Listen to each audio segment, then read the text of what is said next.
Hello friends, today in this video I will show you how to type a square symbol in Excel.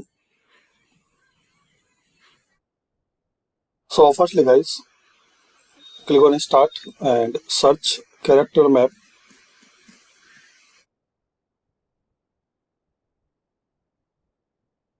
Open character map.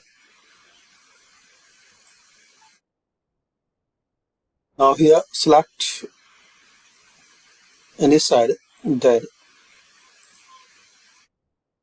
here select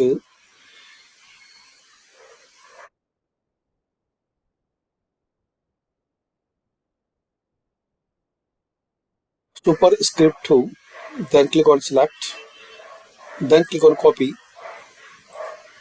Now paste here.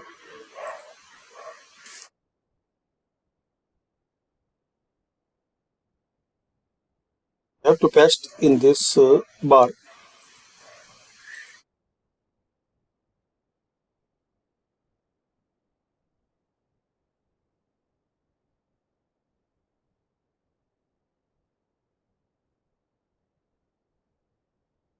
And guys, you can see here U plus 00B2.